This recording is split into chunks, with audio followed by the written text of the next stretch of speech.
একজন কষ্ট পেলে আরেকজনের লাগে, আরেকজন খুশি হলে আপনারও খুশি লাগে।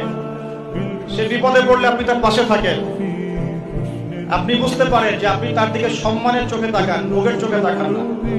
তো এই যে প্রেম বিশেষজ্ঞ কিছু কিছু বের হয়েছে, এগুলো থেকে আমাদেরকে বের হয়ে আসতে হবে। আল্লাহ পাক তৌফিক দান করুন। একটা টিকটকের ভিডিও বানানোর জন্য এরা যে কি করে চিন্তা করতে হবে। কাপড় খুলে ল্যাংটা হয়ে নাচে একটা টিকটকের ভিডিও করার। একজন আলেমে দিন আসছে, তাকে মানে মোবাইলে বিরক্ত করতে করতে তার লেকচারের টপিকটাই নষ্ট করে।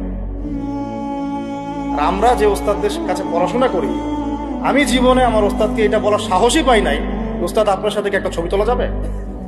আমি আল্লাহর কসম করে বলতেছি, আমি এই পর্যন্ত, আর আমি যার কথা বলছি তিনি এই উপমহাদেশের অন্যতম একজন শ্রেষ্ঠ মুহাদ্দিস। আমরা তাদের কাছে যাওয়া আসা করি পড়াশোনার জন্য, তিনি জ্ঞান শেখার জন্য। আজ পর্যন্ত আমি কোনোদিন বলতেও পারি নাই যে উস্তাদ আপনার সাথে একটা ছবি তুলতে চাই, বিশ্বাস করেন। কিন্তু এই ওয়াজ মাহফিল এইটা ওইটা এইসব জগৎগুলোতে গিয়ে আমরাও নষ্ট হয়ে গেলাম। মানুষের মধ্যে নূর, তাসকিয়া, আদব, মসজিদের আদব, আদব কায়দা, ভদ্রতা সব নষ্ট হয়ে গেছে।